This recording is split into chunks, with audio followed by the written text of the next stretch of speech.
Bible చూపించండి. అందరూ కూడా బైబిల్ తెచ్చుకున్నారా? అందరూ కూడా బయట నుంచి వచ్చిన వాళ్ళకి పర్వాలేదు అనుకోండి. ఇక్కడ ఉన్న వాళ్ళు మట్టి కంపల్సరీ బైబిల్ తీసుకుని అందరూ కూడా చూపించండి. బైబిల్స్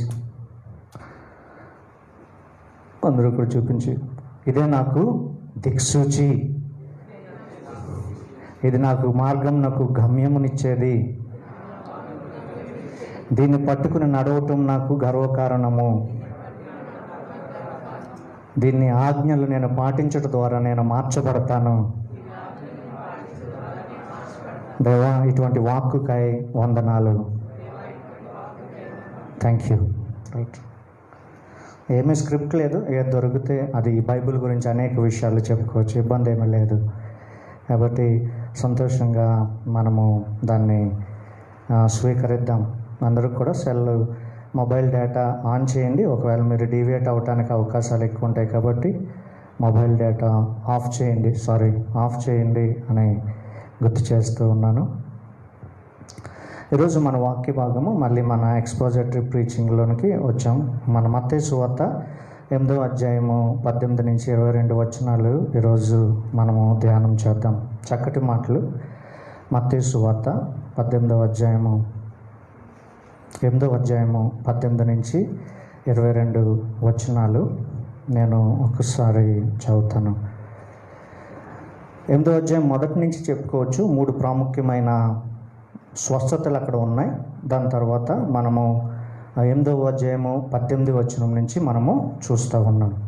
నేను చదువుతాను, చూడండి.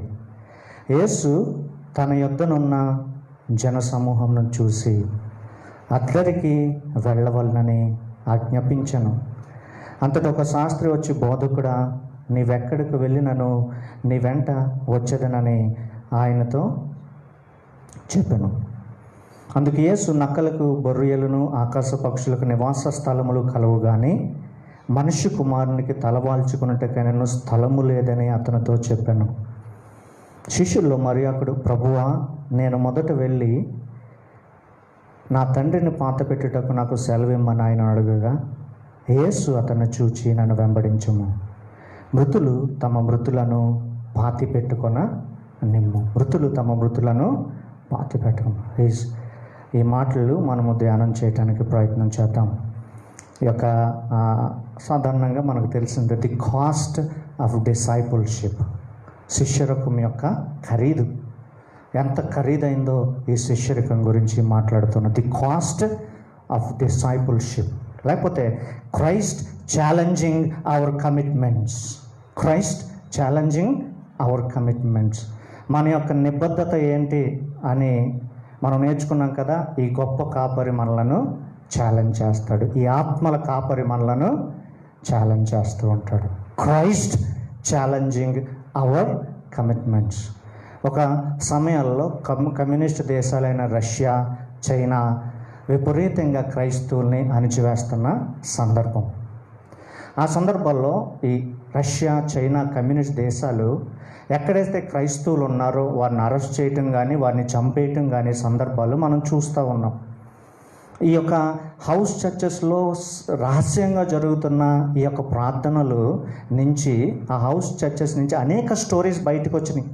ఎలాగా వారు రహస్యంగా కూడుకుని దేవుని మహింపరిచారు, ఎలాగ రహస్యంగా కూడుకుని వాళ్ళకు వీలు లేకపోయినాను వీలు చూపించుకుని దేవుణ్ణి ఘనపరిచారు అని మనకి సందర్భాలు కుక్కర్లు ఉన్నాయి. అందులో ఒక స్టోరీ ఏంటంటే, ఒక ఉదయమే అనేక మంది ఆ రష్యాలో ఒక ఇంట్లో ఆరాధనకు కూడుకున్నారు.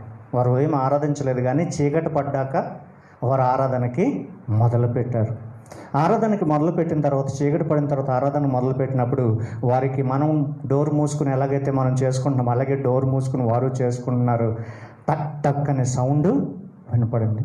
2 రష్యన్ సోల్జర్స్ రానే వచ్చారు లోనికి. 2 రష్యన్ సోల్జర్స్ రానే వచ్చారు, లోనికి వచ్చారు. రాగానే ఆ 2 సోల్జర్స్ కూడా ఆటోమేటిక్ వెపన్స్ వేసుకుని నుంచున్నారు. అందరినీ గోడలకు నుంచోండి. మన చర్చ అయితే కరెక్ట్గా సరిపోతుంది. గోడలకు అందరు నుంచోబెడితే ఇంకా అంతకన్నా ఎక్కువ లేరు కాబట్టి అందరూ గోడలకు నుంచోండి అని అన్నారు. మొత్తం అందరికీ గుండెలు జారిపోయినాయి.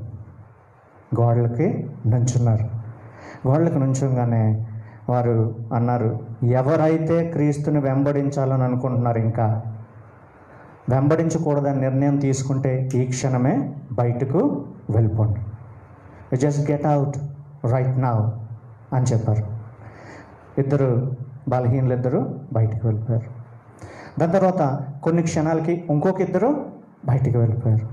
కొన్ని క్షణాలకి ఇంకొక కపుల్ ఆఫ్ పీపుల్ బయటికి వెళ్ళిపోయారు. వారందరూ గోడ దగ్గర నుంచున్నారు. ఈలోపు ఆ సోల్జర్స్ ఇద్దరు కూడా వెళ్ళి డోర్ పెట్టారు. హ్యాండ్స్ అప్ అన్నారు. మిగిలిన వారిని హ్యాండ్స్ అప్ అన్నారు. మీ చేతులు ఇచ్చి దేవుణ్ణి స్తుతించండి అని అన్నారు. వాళ్ళు ఆటోమేటిక్ వెపన్స్ కిందకి పెట్టేసి మేము కూడా క్రైస్తవులమే అని చెప్పి వారు ఆరాధనకి అందరిని నడిపించారు. ఎవరైతే మిగిలారో నిలబడ్డారో వారితో వారు ఆరాధన చేశారు. వారు చెప్తున్న మాటలు ఏంటంటే, హాఫ్ హార్టెడ్నెస్ ఈజ్ డేంజరస్.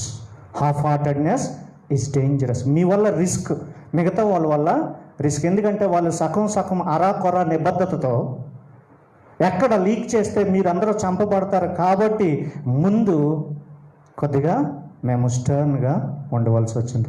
తద్వారా ఎవరైతే సగం హృదయంతో ఉన్నారో, హాఫ్ హార్టెడ్నెస్తో ఉన్నారో, ఎవరైతే సగం నిబద్ధతో ఉన్నారో, ఎవరైతే ఈ రాజుని చివరి వరకు నమ్మకత్వంతో వెంబడించలేరో వారి వల్ల ఈ రష్యన్ కమ్యూనిటీలో గవర్నమెంట్తో ప్రమాదం కాబట్టి మిమ్మల్ని పరీక్షించిన తర్వాత మిమ్మల్ని స్తుతించడానికి మేము అనుమతిస్తున్నామని ఆ రోజు వారిద్దరితో, వారి సంఘం మిగతా సంఘంతో, నమ్మకత్వంతో ఉన్న మిగతా సంఘంతో వారిద్దరూ కలిసి ఆరాధించడం మొదలుపెట్టారు. ఇక్కడ అటువంటి సన్నివేశాన్ని మనం చూస్తూ ఉంటున్నాం మన పారాగ్రాఫ్లో. The commitment which is in total allegiance to this Lord and saviour. ఈ క్రీస్తుకి, ఈయన నిజంగా ప్రభువు, ఆయన ప్రభుత్వం కరకాలము ఉండబోతుంది అని తెలిసి ఆ ప్రభువుకి నిజమైన నిబద్ధత కలిగి ఉండటానికి వారి రూపంలో దేవుడు వారిని పరీక్షించినట్లు మనం చూస్తూ ఉన్నాం. There is no room for half heartedness in a Christian church. There is no room for lack of commitment in a Christian church. There is no room for excuse in a Christian church. It passage is so strong on these themes. అందుకనే ఎవరైనా ఒప్పుకుంటారు దేవుణ్ణి, శిష్యుడిగా ఉండటం కష్టం. That is why the cost of discipleship is much more than easy believism. వెళ్ళి ఒక కూడికలో లేకపోతే ఒక బహిరంగ సభలో ప్రభువా నేను ఒప్పుకుంటున్నాను నేను చెప్పి వెళ్ళాడు ఇష్టానుసారంగా జీవిస్తే అది కుదరదు. ఎందుకంటే ఈ కమిట్మెంట్ చాలా ప్రాముఖ్యమైనది అని చెప్తూ ఉన్నాడు. Christian churches are filled with people who are not real disciples. They are emotional pretenders and mere professors who had never had a life changing encounter with this living Christ. ఈ సజీవుడైన దేవుని చేత నిజంగా వారు మారు మనసు పొంది ఉన్నారని చాలామంది చాలా సంఘాల్లో లేరు. ఎందుకంటే ఈ సజీవుడైన దేవునితోటి ముఖాముఖిగా పశ్చాత్తాపమును మార్పును పొందుకున్న వారు కారు అని చెప్తూ ఉన్నారు. ప్రతి సంఘంలోనూ ఇలాగే ప్రిటెండర్స్ ఉంటారు, జాగ్రత్త అని చెప్తూ ఉన్నాడు. There will be emotional pretenders in every church. They look like believers but they are not. when the opportunity come, when the examination come, test వచ్చినప్పుడు ఏమవుతుందంటే బయటికి వెళ్ళిపోయారు. They went out like they fear their life. అంతే కదా, మనం మొదటి ఉపమానంలో చూసాం, వెంటనే వారు బయటికి వెళ్ళిపోయినట్లు మనం చూస్తూ ఉన్నాం. It needs a strong commitment to be in the church. అందుకనే ఒక సంఘంలో మనము నిబద్ధతగా ఉండాలి అని అంటే మనం ఖచ్చితంగా ఒక స్ట్రాంగ్ కమిట్మెంట్ మనం కలిగి ఉండాలి. అందుకనే half heartedness is not there in the church. నీ దేవుడైన యెహోవాని పూర్ణ మనసుతో, పూర్ణ బలంతో, పూర్ణ ఆత్మతో సేవించవలను, ప్రేమించవలను అనే మాట మీకు చెప్తున్నాడు. అర్ధ మనసు, అర్ధ బలము, అర్ధ శక్తి అని రాయించవచ్చు కదా. There is no room for that. పూర్ణ మనస్సు, పూర్ణ బలము, పూర్ణ శక్తితో నీ దేవుడైన యెహోవాని నీవు సేవించవలను.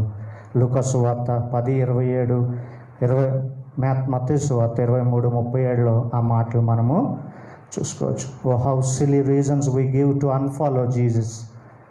దేవుణ్ణి వెంబడించకుండా ఉండటానికి ఎన్ని సిల్లీ రీజన్స్ మనము ఇస్తూ ఉంటాం. These are the reasons that Jesus come across in this passage. ఈ యొక్క వాక్య భాగంలో యేసుక్రీస్తు దగ్గరికి వచ్చిన రీజన్స్ మనం ఆలోచన చేస్తే మనకు ఖచ్చితంగా అది అర్థమైపోతుంది. కాబట్టి ప్రభువా, ఈరోజు నేను నిన్ను ఆరాధించలేను, నాకు ఇంటి దగ్గర ఫంక్షన్ చేసుకుంటున్నాను. ప్రభువా, నేను ఈరోజు ఆరాధించలేను. నా ఇంటి దగ్గర నేను పని చేసుకుంటున్నాను. ప్రభువా, నేను నిన్ను ఆరాధించలేను. నేను రేషన్ షాపుకి వెళ్ళాలి. ప్రభువా, నేను నిన్ను ఆరాధించలేను. నేను నా పర్సనల్ పనులు అనేకమైనవి ఉన్నాయి. ప్రభువా, నేను ఆరాధించలేను, నాకు ప్రయాణాలు ఉన్నాయి ఈరోజు. ప్రభువా, నేను నిన్ను ఆరాధించలేను అని ఆదివారం దేవునితో చెప్పి మనము చేస్తూ ఉంటాం. The Sunday is the worship day. ఆ రోజు మనం అనేక పనులు పెట్టుకోవటానికి ప్రయత్నం చేసినప్పుడు you are not fit to be my disciple, నువ్వు నాకు శిష్యుడిగా ఉండటానికి అర్హుడు కాదు అని చెప్పి ఇక్కడ ముగ్గురు వ్యక్తుల్ని యేసుక్రీస్తు చూపించినట్లు మనము చూసుకోవచ్చు. O dear follower of Jesus, please count your cost before you sign for Jesus, before you subscribe this Lord and Jesus Christ. ఈయన సబ్స్క్రైబ్ చేయటానికి ముందు, సైన్ చేయటానికి ముందు ఒక్కసారి ఆగి ఆలోచించు. ఒక్కసారి సైన్ అప్ అయిన తర్వాత నాగటి మీద చేతి పెట్టి వెనకకు చూచిన వాడు నా శిష్యుడు కానేరడు అని చెప్తున్నాడు. బట్ ద ప్రాబ్లం ఏంటంటే యేసుక్రీస్తు ఎప్పుడు తన యొక్క శిష్యులను, తను వెంబడించే వారిని పలచగా చేయటానికే చూశాడు. Jesus always thins out the crowd. అనేక మంది గుంపులు ఆయన వెంబడిస్తుంటే, ఆయన చరిష్మాకి, ఆయన చేసిన అద్భుతాలకి బిత్తరపోయి ఆయన వేల మంది వెంబడిస్తుంటే he always thins out the crowd. ఏం చేస్తున్నాడు? వారందరినీ పలచగా చేస్తున్నాడు. అనేక మంది మీరు వెళ్ళిపోండి. He always encourage the people to unfollow him. ఏం చేస్తున్నాడు? ఎక్కువగా మీరు నన్ను వెంబడించకుండా ఉంటేనే మంచిది అని చెప్తూ ఉన్నాడు. చూడండి, యోహాను సువార్త గొప్ప అద్భుతాలు చేశాడు ఇక్కడ యేసుక్రీస్తు. వెంటనే ఆయనకు ఫాలోయింగ్ పెరిగిపోయింది. గొప్ప అద్భుతాలు చేసిన తర్వాత ఆయనకు ఫాలోయింగ్ పెరిగిపోయింది. 6వ అధ్యాయంలో ఆయన రాస్తూ ఉన్నాడు. ఇక్కడ కొండ మీద ప్రసంగం అయిన తర్వాత ఆయన అనేక అద్భుతాలు చేసినప్పుడు ఆయన తిని తృప్తి పొందారు. చాలామంది తిని తృప్తి పొందారు. దాని తర్వాత చాలామంది ఏమనుకుంటున్నారంటే, ఎటువంటి స్థితి ఉంటే నేను నా జాబ్ని ఫుల్ టైం రిజైన్ చేసి ఈ దేవునికి ఫుల్ టైం నేను వెంబడించేస్తాను. సేవ గురించి మాట్లాడట్లా. ఏమనుకుంటున్నారంటే, అక్కడున్న కాంటెక్స్లో ఆ శిష్యులందరూ ఏమనుకున్నారంటే, దేవుడు ఇక్కడ 5,000 మందికి 5 రొట్టెలని విరిచి పంచాడు. సుమారు 20,000 మందిని పోషించాడు ఆ రోజు. కాబట్టి రోజు ఉదయమే మనం బ్రేక్ఫాస్ట్కి ఏమీ వెనుక్కోవసం లేదు. ఇతను ప్రతిరోజు రొట్టెలు విరుస్తాడు. కాబట్టి మన ఉద్యోగాలన్నీ మానేసి ఇతను వెంబడిస్తే మనకు కావలసిన రొట్టెలు, మనకు కావలసిన చెప్పులు, మనకు కావలసిన పూరీలు, మనకు కావలసిన మన్నా దొరుకుతుంది అని చెప్పి ఆయనను వెంబడించడానికి ప్రయత్నం చేస్తూ ఉన్నారు. ఆయన వెంబడించడానికి ప్రయత్నం చేస్తున్నప్పుడు అందరూ హృదయాలు ఎరిగిన దేవుడు యోహాను సువార్త 6:25లో చూడండి, సముద్రపు అద్దరిని ఆయనను కనుగొని, బోధకుడా, నీవు ఎప్పుడు ఇక్కడికి వచ్చితివని అడగా ఏమీ మారు చెప్పట్లా. యేసు, మీరు సూచనలు చూచటం వల్ల కాదు, కానీ రొట్టెలు భుజించి తృప్తి పొందుట వల్లనే మీరు నన్ను వెతుకుచున్నారని నిశ్చయముగా చెప్పారు. You follow not because of my miraculous charisma, you follow because of your stomachs. That is cheap. మీ కడుపుల నిమిత్తం మీరు నన్ను వెంబడిస్తున్నారు. నేను రక్షకుడని, దేవుడినని, అద్భుతాలు చేశానని కూడా కాదు. ఆఖరికి మీరు నన్ను ఎందుకు వెంబడిస్తున్నారు? ప్రతిరోజు ఉదయం బ్రేక్ఫాస్ట్ దొరుకుతుంది, ప్రతిరోజు మధ్యాహ్నం చేపలను విరుస్తాడు, ప్రతిరోజు నేను చక్కగా తినొచ్చు సందువా చేపల్ని అని చెప్పి అక్కడ ఉంటున్నట్లు కనపడుతూ ఉంది. అందుకని 64 చూడండి. 64 వచ్చేటప్పటికి, మీలో విశ్వసించిన వారు కొందరు ఉన్నారని వారితో చెప్పాను. మీలో ఈ ఈ 20,000 30,000 మంది ఆయన వెంబడిస్తుంటే వాళ్ళ వైపు తిరిగి అంటున్నాడు, మీలో కొంతమంది విశ్వసించిన వారు ఉన్నారు. మీరు కొందరు విశ్వసించిన ఉన్నారు వారితో చెప్పి, విశ్వసించిన వారు ఎవరో, తాను అప్పగింపబడిన వారు ఎవడో ఆయనకు ముందుగానే తెలియదు. 66 చూద్దాం. అప్పటి నుంచి ఆయన శిష్యుల్లో కొందరు అని రాయబడలా, అనేకులు వెనుతీసి మరి ఎన్నడు అని రాయబడింది. మరి ఎన్నడూను ఆయనను వెంబడించలేదు. మరి ఎన్నడూను ఆయనను అనేకులు, కొందరు కాదు, అనేకులు, కొద్ది కాలం కాదు, మరి ఎన్నడూను వారు ఆయనను వెంబడించలేదు. Jesus strategy is always to thin out the crowd. అంతే కదా, ఎప్పుడు జనాలు తగ్గించుకోవటానికి, జనసమూహం తగ్గించుకోవటానికి, ఎందుకంటే వాళ్ళ హృదయాలు ఎరిగిన దేవుడు ఖచ్చితంగా తగ్గించడానికే చూస్తున్నాడు, ఫిల్టర్ చేయాలని చూస్తున్నాడు. ఎవరు నన్ను నిజంగా పూర్ణ మనసుతో ఆరాధిస్తారు, పూర్ణ బలముతో నన్ను ఆరాధిస్తారు, పూర్ణ శక్తితో నన్ను ఆరాధిస్తారు అని ఫిల్టర్ చేయడానికే చూస్తున్నాను. అందుకనే మీరు నన్ను రొట్టెల కొరకే వెంబడిస్తున్నారు, అంతకు మించి నన్ను వెంబడించడానికి మీ దగ్గర కారణాలేమీ లేవు. Why are you following Jesus? ఎందుకు అసలు నువ్వు వెంబడిస్తున్నావు యేసుక్రీస్తుని? ఈ కాంటెక్స్ట్లో రొట్టెలు అని మనకు కనపడుతుంది, బ్రతుకు తెరువు కనపడుతుంది, లేకపోతే కొన్ని బలహీనమైన శరీర సంబంధమైన కారణాలు మనకి కనపడుతున్నాయి. ఎందుకు నన్ను నీవు వెంబడిస్తున్నావు అని చెప్తున్నాడు. ఇటువంటి గొప్ప అద్భుతాలు చూసిన తర్వాత అనేక మందిని ప్రభువు తోలేస్తూ ఉన్నాడు. నా నుంచి మీరు దూరంగా వెళ్ళిపోండి, ఇంకా మీరు ఎన్నడికి నన్ను వెంబడించొద్దు అని ఆయన చెప్పకపోయినా వారి నిర్ణయాలు వారు తీసుకున్నట్లు మనం చూస్తాం. ఇంకెన్నటికీ ఆ మాటలకి, ఆ కఠినమైన మాటలకి వారు యేసుక్రీస్తుని వెంబడించలేకపోయారు. That's the picture of any church today. లక్షల మంది కనపడుతున్నారు కదా, వారందరికీ ప్రశ్న వేస్తే ఎవరో నిలబడరు అక్కడ, ఎవరో. This God is an accurate God. That's the problem. That is the problem. ఈయన ఆషామాషి వ్యక్తి కాదు, ఈయన ప్రశ్నిస్తాడు అనేది మనకి చూపిస్తూ ఉన్నాడు. కమింగ్ టు అవర్ టెక్స్ట్, మన యొక్క వాక్య భాగం మనం చదవం కదా, మత్తయి సువార్త 8వ అధ్యాయము 18 నుంచి 22, లూకా సువార్త 9వ అధ్యాయము 57 నుంచి అదే వాక్య భాగం మరలా ఒకసారి చదువుతాను చూడండి. లూకా సువార్త 9వ అధ్యాయము 57 నుంచి అదే వాక్య భాగాన్ని కొద్దిగా లూకా ఇంకా విపులంగా రాశాడు కాబట్టి మనము ఇక్కడ కూర్చొని ఆలోచించడానికి ప్రయత్నం చేద్దాం. అంతటా వారు మరి ఒక గ్రామంనకు వెళ్ళిరి. వారు మార్గం వెళ్ళుచుండగా ఒకడు, నువ్వెక్కడికి వెళ్ళినను నీ వెంట వచ్చేదనని ఆయనతో చెప్పాను. అందుకు యేసు, నక్కలకు, బొరియలను, ఆకాశ పక్షులకు నివాస స్థలము కలవు గాని మనుష్య కుమారునికి తలవాల్చుకున్నట్టుకైనా స్థలము లేదని అతనితో చెప్పాను. ఆయన మరి ఒకరితో, నీవు నా వెంట రమ్మని చెప్పాను. అతడు, నేను మొదట వెళ్ళి నా తండ్రిని పాతిపెట్టి వచ్చుటకు నాకు సెలవిమ్మని మనవి చేశాను.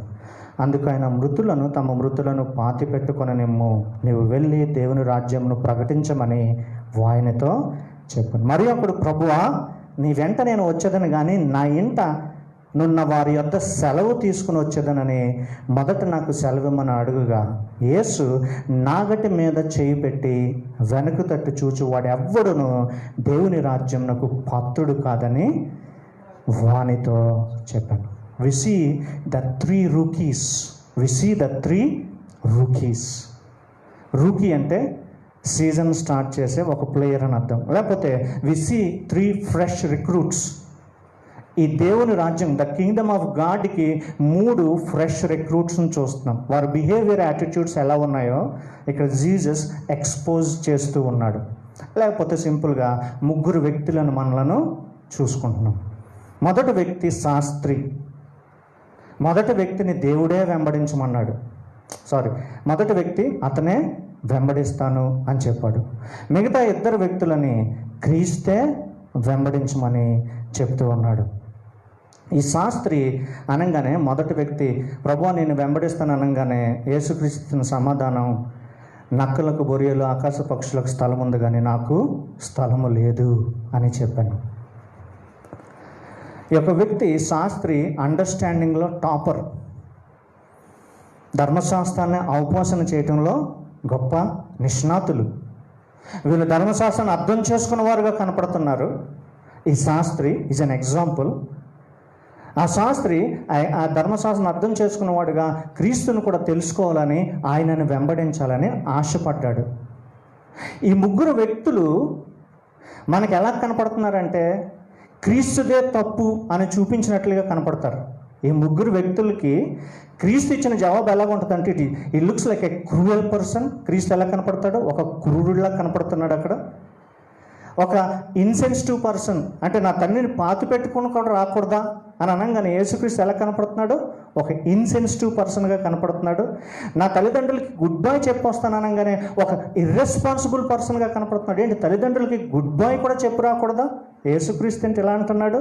He looks like A cruel person, he looks like an insensitive person, he looks like A irresponsible person, he looks like A harsh master. అక్కడ ఎలా కనపడుతున్నాడు యేసుక్రీస్తు? ముగ్గురికి సమాధానం ఇచ్చినప్పుడు ఫస్ట్ గ్లాన్స్లో మనకు ఎలా కనపడుతుంది అంటే, అయ్యో యేసయ్య ఇక్కడ ఇలా చేస్తున్నాడేంటి, ఇంత హార్ష్గా ఉన్నాడేంటి, ఇంత క్రూయల్గా ఉన్నాడేంటి, ఇంత ఇన్సెన్సిటివ్గా ఉన్నాడేంటి, ఎంత ఇర్రెస్పాన్సిబుల్గా వారి యొక్క పరిస్థితిని అర్థం చేసుకోలేని వ్యక్తిగా ఉన్నాడా అని కనపడుతూ ఉంది. It looks like that at four front, at the out set అలా కనపడుతూ ఉంటుంది. అయితే మన లోపలికి అర్థం చేసుకోవడానికి ప్రయత్నం చేద్దాము. అయితే యేసుక్రీస్తు దగ్గరికి ఒక శాస్త్రి వచ్చి నేను నేను వెంబడిస్తాను అని చెప్పాడు. His straight answer is no. His straight answer is no. ఎలా అంటే ఆకాశ పక్షులకు బొరియలు, నక్కలకు బొరియలు, ఆకాశ పక్షులకు స్థలం ఉంది కానీ మనిషి కుమారునికి స్థలము లేదు అని చెప్తున్నాడు. ఎందుకంటే Jesus is offering a stone pillow for him. ఏమిస్తున్నాడు ఈ శాస్త్రికి? ఒక రాయి తలగడని ఇస్తున్నాడు. యేసుక్రీస్తే అనేక సందర్భాల్లో రాయి మీద తలగడ పెట్టి పడుకున్నాడు. If you follow me life will be uncertain. నన్ను వెంబడిస్తే జీవితం అన్ని సందర్భాల్లో ఒకేలాగా ఉండదు. ఒక్కోసారి భోజనం ఉంటుంది, ఒక్కోసారి భోజనం ఉండదు. ఒక్కోసారి నిద్ర ఉంటుంది, ఒక్కోసారి నిద్ర ఉండదు. ఒక్కోసారి స్థలం ఉంటుంది, ఒక్కోసారి స్థలము ఉండకపోవచ్చు. ఒక్కోసారి ఏసీ రూమ్ ఉంటుంది, ఒక్కోసారి మామూలు రూము ఉండొచ్చు. Life will be uncertain if you follow me. దానికి నువ్వు డిసైడ్ అయితే నన్ను నువ్వు వెంబడించు అని చెప్తున్నాడు. ఈ యొక్క యేసుక్రీస్తుకు ప్రత్యేకత ఏంటంటే హృదయం ఎరిగిన దేవుడు. ఆ యొక్క రిచ్ యంగ్ రూలర్ కూడా, ధనవంతుడైన యవనస్తుడు కూడా వచ్చి నేను అన్నీ చేసేస్తానన్నప్పుడు వాడు హృదయం ఎరిగిన దేవుడు. రెండు సందర్భాలు వీళ్ళిద్దరిని ఎలా త్రోసిపుచ్చాడో చూడండి. ఆయన చెప్పట్లేదు, కానీ వాళ్ళ హృదయంలో అదే ఉంది. జీసస్ని వెంబడిస్తే నాకే కంఫర్ట్ లేకపోయినా నేను వెంబడించవచ్చు అని అనుకుంటున్నాడు ఈ శాస్త్రి. అది వల్ల కాలేదు. అతడు మిగులు ఆస్తి కలవాడు కాబట్టి, నీ ఆస్తి నమ్మి బీదలకు విన్నప్పుడు ఆ ఆస్తి మీదే అతని విగ్రహం ఉంది కాబట్టి అతను కూడా వెంబడించలేకపోయాడు. కంఫర్ట్ ఇతని విగ్రహం కాబట్టి అంత హై క్లాస్ సొసైటీలో ఉండి, స్కాలర్ లాగా ఉండి, శాస్త్రి పెద్ద పెద్ద డిబేట్లో ఉండి ఇలా ఉంటే, బాబు అలాంటిది జాంతన్నాయి. ఒక్కోసారి నీకు స్టోన్ పిల్లో ఉంటుంది, నువ్వు రాయి మీద తలగడిగా చేసుకుని పడుకోవలసిన రోజు ఉంటుంది అని చెప్పి every discomfort is denied in the followers of Jesus. At the same time he offers many comforts in following Jesus. మత్తయి సువార్త, మార్కు సువార్త 10:29 చూడండి. పక్కనే మార్కు సువార్త 10:29, 28 నుంచి చదువుతాను మీకు అర్థం అవటానికి. మార్కు సువార్త 10:28. పేతురు, ఇదిగో మేము సమస్తమును విడిచిపెట్టి నిన్ను వెంబడించుతామని ఆయనతో చెప్పసాగాను. అందుకే యేసు ఇట్లా, నేను నా నిమిత్తము, సువార్త నిమిత్తము ఇంటినైనాను, అన్నదమ్ములనైనాను, అక్క చెండ్రులనైనాను, తల్లిదండ్రులనైనాను, పిల్లలనైనాను, భూమినైనాను విడిచువాడు ఇప్పుడు ఇహమందు హింసలతో పాటు 100 ఇండ్లను, అన్నదమ్ములను, అక్క చెండ్రులను, తల్లులను, పిల్లలను, భూములను రాబో కాలమందు నిత్య జీవమును పొందెదరు అని చెప్పాను. ఏంటి దాని ఉద్దేశం? ఆయన కాదు అని అంటున్నాడు, ఇంకో పక్కన మనకి సంతోషాన్ని ఇస్తున్నాడు. ఎవరైతే నన్ను వెంబడించడానికి మీరు అసైన్ అయ్యారో మీకు హింస ఉంటుంది, ఓకే. దాంతోపాటు మీకు కొంతమంది ఫెలోషిప్గా ఇచ్చాను. మీకు ఎవరు అన్నలు లేరా? ఖచ్చితంగా కొంతమంది నీకు అన్నలు అవుతారు. మీకు చెల్లెళ్ళు లేరా? కొంతమంది ఖచ్చితంగా చెల్లెళ్ళు అవుతారు. మీకు తల్లులు లేరా? కొంతమంది తల్లుళ్ళు అవుతారు. మీకు తండ్రులు లేరా? ఖచ్చితంగా కొంతమంది తండ్రులు అవుతారు. మీకు ఇల్లు లేవా? మీరు ఇంకోళ్ళ ఇంట్లో ఉండొచ్చు ఒకవేళ అవసరమైతే. కాబట్టి సంఘంలో కలిగి ఉన్న వారిని బట్టి మనకు అన్నదమ్ములు, అక్క చెల్లెళ్ళు, తల్లులు, పిల్లలు, భూములు, నాన్నలు అందరూ కూడా దొరుకుతారంటున్నాడు. ఇహమందు హింసలతో పాటు అనే క్లాస్ పెట్టి దాంతోపాటు పరమందు నిత్యజీవం, the greatest gift he will give అని చెప్తున్నాడు. కానీ శాస్త్రికి ఈ మాటలు చెప్పలా. శాస్త్రికి డైరెక్ట్గా చెప్తున్నాడు, నక్కలకు బొరియలు, ఆకాశ పక్షులకు స్థలాలు కలవు కానీ మనిషి కుమారు తలవాల్చుకోవటానికి ముందు ఏది ప్రామిస్ చేయడు దేవుడు. ముందు నీకు తీవ్రమైన అసౌకర్యం కలిగించే విధంగా మాటలు ఉంటాయి, తర్వాత ఆయన కంఫర్ట్ ఇవ్వటానికి ప్రయత్నం చేస్తాడు. ఇదే మాట శాస్త్రి దగ్గర చెప్తే ఆ రోజు శాస్త్రి వెంబడించేవాడేమో, కానీ ఆ శాస్త్రికి ఆ రోజు అర్థం అవ్వలేదు. ఎందుకంటే ఆ శాస్త్రి యొక్క హృదయాన్ని ఎరిగిన యేసు క్రీస్తు, అతడు వెంబడించలేడని నిర్ణయించుకున్న యేసుక్రీస్తు, తెలిసిన యేసుక్రీస్తు అతన్ని నువ్వు వెంబడించలేవు, యు ట్రై టు అన్ఫాలో మీ అని చెప్పేశాడు. యు ట్రై టు అన్ఫాలో మీ. అలాగే వేల మందిని చెప్పాడు. యోహాను సువార్త 6:64, అప్పటి నుంచి అనేకులు ఇంకెప్పటికీ ఆయనను ఎన్నడూ నువ్వు వెంబడించలేదు. These are the good starters but the bad finishers. అందరూ కూడా మంచిగానే మొదలు పెడుతున్నారు, ముగింపు వరకు అందరూ కూడా నిలబడలేని పరిస్థితి అని లేఖనాలు సుస్పష్టం చేయటం మనం చూస్తూ ఉన్నాం. That was the case of a scribe, the case of a rich young ruler. అందరికీ కూడా ఇలా కనపడుతుంది. ఎందుకంటే ఈ క్రీస్తు హృదయాంతరంగాలను ఎరిగిన దేవుడుగా మనకి కనపడుతూ ఉన్నాడు. అనేకమైన విషయాలు మనము చూసుకోవచ్చు. రెండవ వ్యక్తి, రెండవ రుకి మనకు కనపడుతున్నాడు. యోహాను సువార్త 9:59లో ఆయన మరొకంతో నా వెంట రమ్మని చెప్పాను. మొదటి వాడు ఎలా కనపడుతున్నాడు? Who is a over eager పర్సన్గా కనపడుతున్నాడు. మొదటి శాస్త్రి అతను హీ ఈజ్ ఏ ఈగర్ పర్సన్గా మనకి కనపడుతున్నాడు. లేకపోతే త్వరపడి నిర్ణయాలు తీసుకునే వ్యక్తిగా కనపడుతున్నాడు. ఇదేదో ఈజీగా ఉంటుంది, నేను వచ్చేస్తానని చెప్పి ఈజీ బిలీవిజం లాగా మనకి కనపడుతూ ఉన్నాడు. అంటే ఓవర్ ఈగర్ పర్సన్, ఏదో చేసేయాలి. అలా కాదురా బాబు, అలా కాదమ్మా, కొద్దిగా ఆగి ఈ దేవుణ్ణి ఆలోచించాలి అని చెప్పి చెప్తున్నాడు. రెండో వ్యక్తి, ఈ యొక్క వ్యక్తిని యేసే వెంబడించమంటున్నాడు. అతడు చెప్తున్న కారణం ఏంటంటే, నేను నా తండ్రిని పాతిపెట్టి వస్తాను. అవుట్ సైడ్లో ఎలా కనపడుతుందంటే యేసుక్రీస్తు కనీసం చనిపోయిన తండ్రిని పాతి పెట్టడానికి కూడా సమయం ఇవ్వట్లేదా అన్నట్లుగా క్రూరుడుగా కనపడుతూ ఉంది. బట్ ద డీటెయిల్ ఎనాలిసిస్లో మనకి ఏమి అర్థమవుతూ ఉంటుందంటే యేసుక్రీస్తు ఎలా కనపడుతున్నాడంటే ఆయన డెకలాగ్ ఇచ్చాడు, 10 ఆజ్ఞలు ఇచ్చాడు. అందులో 5వ ఆజ్ఞ నీ తల్లిని నీ తండ్రిని సన్మానించుము అని చెప్పి గొప్ప ఆజ్ఞ ఇచ్చాడు. ఆయనే ఇచ్చిన ఆజ్ఞను ఆయనే బ్రేక్ చేయమని చెప్తాడా యేసుక్రీస్తు? నీ తల్లిని తండ్రిని సన్మానించొద్దు అని చెప్తాడా ఎక్కడైనా? ఆయన ఆజ్ఞించి ఆజ్ఞను తోడేవాడుగా ఆయన ఉండడు, ఆజ్ఞను వీడేవాడుగా ఆయనను ఉండడు. మరి ఏంటి ఇక్కడ ఇలా చెప్తున్నాడు? ఎందుకు నా తండ్రిని పాతిపెట్టి వస్తాను అని చెప్తున్నప్పుడు అతన్ని నువ్వు వెంటనే రా, మృతులు పాతిపెట్టుదురు అని ఎందుకు చెప్తున్నాడు అని మనం ఆలోచించవచ్చు. యూదుల సంస్కృతి ప్రకారము ఈ కొడుకు తండ్రి పాతిపెట్టే పరిస్థితిలో లేడు. యేసుక్రీస్తు రోడ్డు మీద నడుస్తున్నాడు కాబట్టి అతను కూడా రోడ్డు మీద ఉన్నాడు. అంటే వాళ్ళ తండ్రి చనిపోలేదు. మొదటి మాట ఏంటి? వాడి తండ్రి చనిపోలేదు. ఆ ఇంటి దగ్గర ఏమీ funeral activity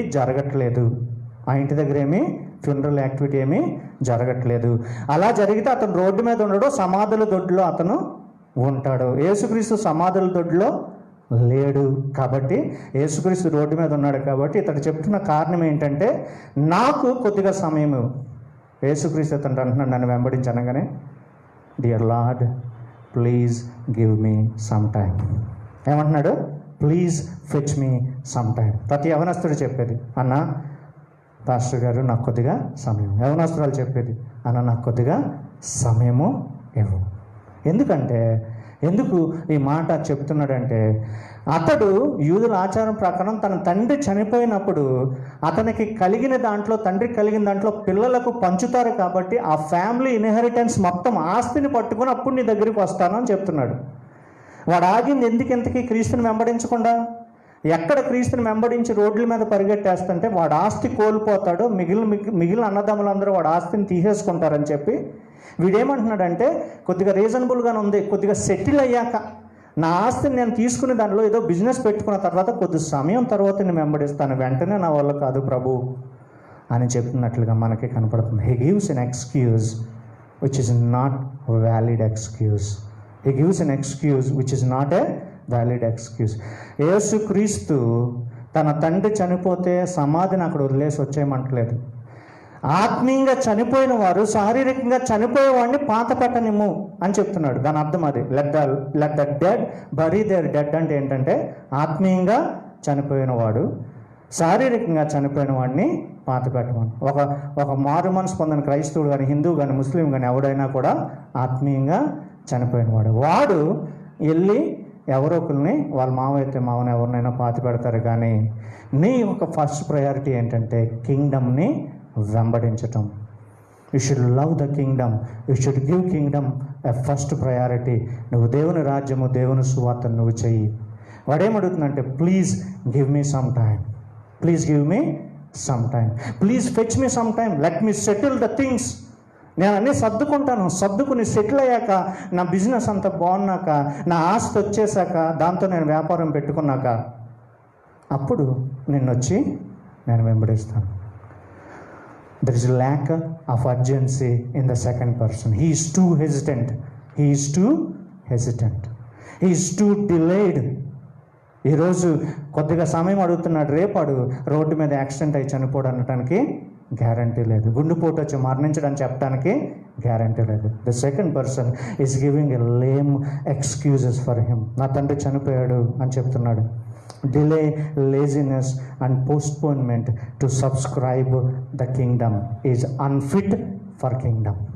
any excuse if you are giving for to follow this God is a lame excuse,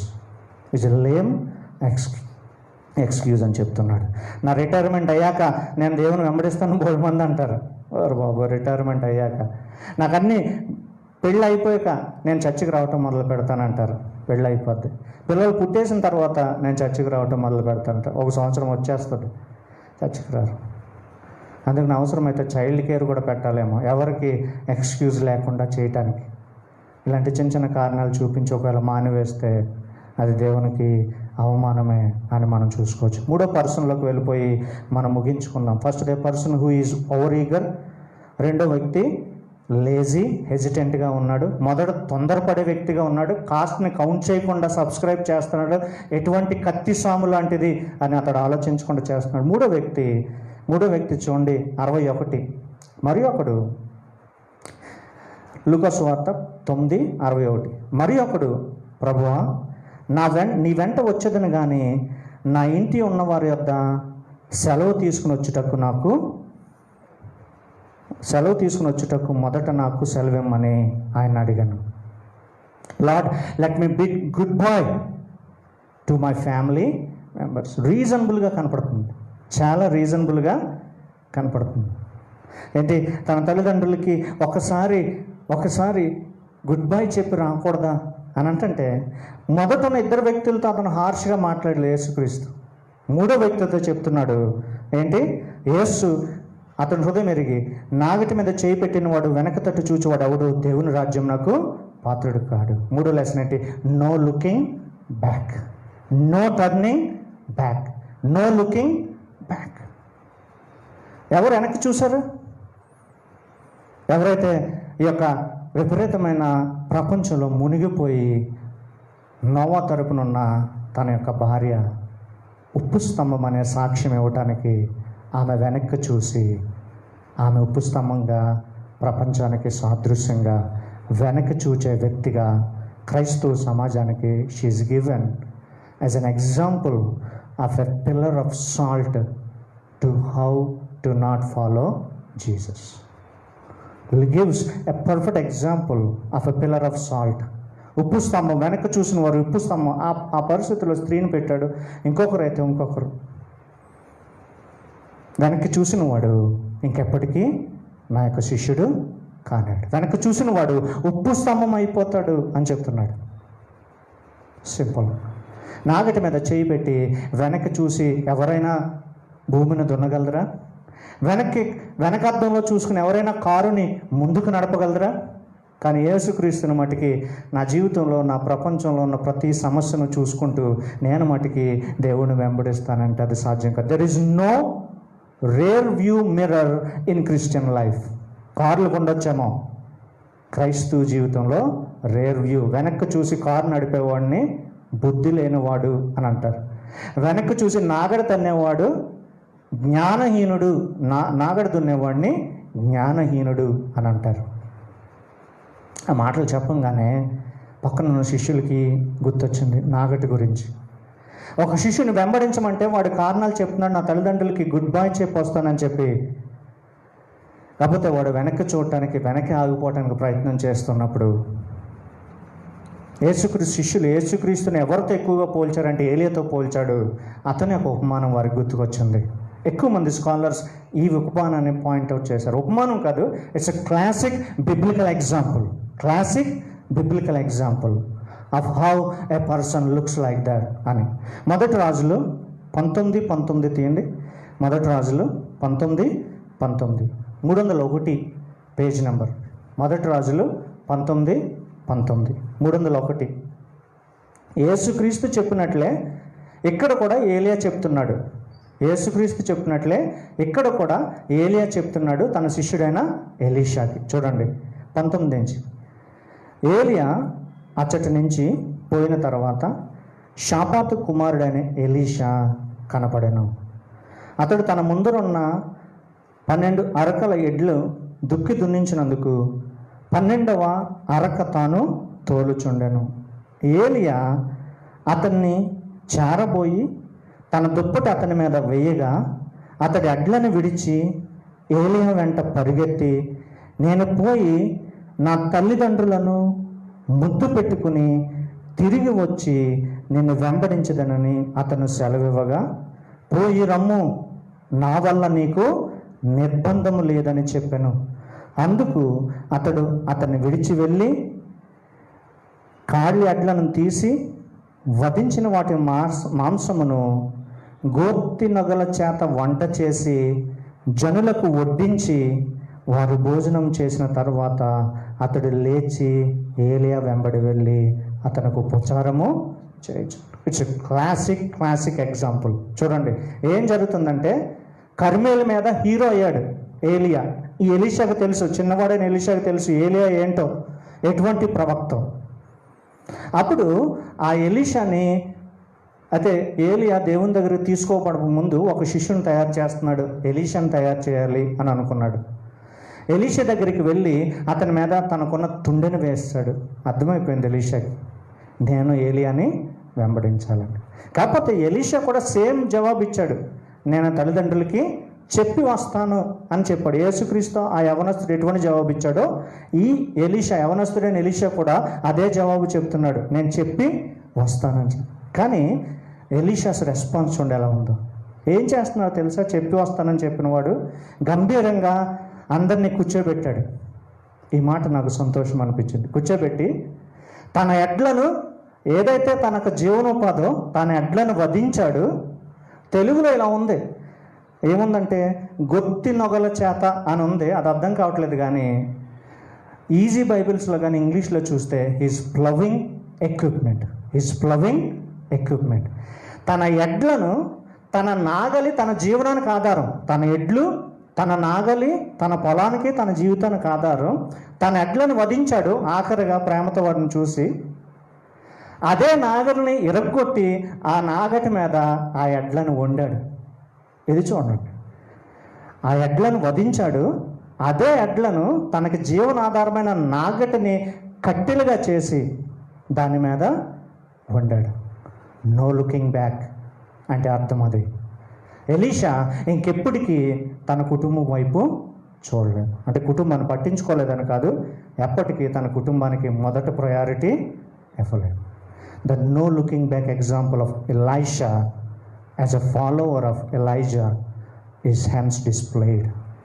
చూడండి, అందుకు నేను చదువుతాను చూడండి, 19:21 నా వల్ల నీకు నిర్బంధం ఏది లేదని చెప్పినప్పుడు అందుకు అతన్ని విడిచి వెళ్ళి కాడి అడ్లను తీసి వధించిన వాటి మాంసమును నాగలి చేత వంట చేసి జనులకు వడ్డించను. His life resource is been given to Christ. తన జీవితాన్ని, తన కెరీర్ని అక్కడితో ఆపేశాడు. వ్యవసాయకుడిగా ఉన్న ఎలీషా అక్కడితో తన కెరియర్ని ముగించాడు. ఎలా ముగించాడంటే తన కెరీర్కి ఆధారమైన ఎడ్లను వధించి ఆ ఎడ్లు ఏదైతే నాగటిని దున్నుతున్నాయో ఆ నాగటిని మంట చేసి ఇంకా ఎన్నటికీ నేను తిరిగి వాటి వైపు చూడను అని సింబాలిక్గా he made a historic decision. That's a kind of decision God is anticipating. అటువంటి నిర్ణయం. మళ్ళీ తిరిగి నాగటి మీద చేతిని పెట్టేవాడు తిరిగి వెనక్కి చూసినవాడు ఎన్నటికీ నా శిష్యుడు కానాడు. He will never be my disciple again అని చెప్తూ ఉన్నాడు. అందుకనే there is no easy believism, there is no reversible change of careers or taking decisions. There is no looking back, there is no hasty decisions, no personal excuses, no hypocrisy, no double-mindedness, no rear view mirror, no other priority, no comfortable lives when you subscribe to Jesus. There is only one way, that is a forward way. ఇంకా ముందు చూపే, ముందు నడకే, వెనక్కి చూడటం కానీ excuses చెప్పడం కానీ. The third person is familied as a family man. ఈ మూడో వ్యక్తి ఎలా చిత్రీకరించబడ్డాడంటే అతడు ఒక కుటుంబ వ్యక్తిగా చిత్రీకరించబడ్డాడు. ఎందుకంటే he wants to build his family good boy. మూడో వ్యక్తి he is a too much family man. First వ్యక్తి ఆయన ఎక్కువగా తొందరపడే వ్యక్తిగా ఉన్నాడు. రెండో వ్యక్తి బాగా లేజీగా హెజిటెంట్గా ఉన్నాడు. మూడో వ్యక్తి he looks portrayed like a family man. కుటుంబం నిమిత్తము తను క్రీస్తును కూడా వెంబడించలేని పరిస్థితిలో ఉన్నట్లు మనకు కనపడుతుంది. ద టిపికల్ ఎగ్జాంపుల్ నా తల్లిదండ్రులు అని అంటే అక్కడ ఉన్న బాధ్యతలన్నీ కూడా మనము అర్థం చేసుకోవచ్చు. This are the hindrances. This is a classic example of how to unfollow Jesus. ఈ ముగ్గురు వ్యక్తులను యేసుక్రీస్తు you are not fit to be my disciple. You are not fit to be my disciple. ఎక్కడ ఉన్నాం? ఎలా వెంబడిస్తున్నాం ఈ దేవాది దేవుణ్ణి? ఎందుకంటే ఆయన రక్షకుడు మాత్రమే కాదు, ఆయన ఎవరు? ప్రభువు. ఆయన ప్రభుత్వం కింద ఉన్న మనము ఏ రీతిగా మనము ఉండాలి? We are under the lordship of Christ. ఆ క్రీస్తు ప్రభుత్వం కింద ఉన్న మనము ఏ రీతిగా జీవించాలి, ఏ రీతిగా నిర్ణయం తీసుకోవాలి, ఏ రీతిగా మనం కమిట్మెంట్తో ఉండాలి అనేది మనకి ఆయన చెప్తూ ఉన్నాడు. మోకరిద్దాం, మనము బలలోనికి వెళ్దాం. మోకరిద్దాం, మనం బలలోనికి వెళ్దాం.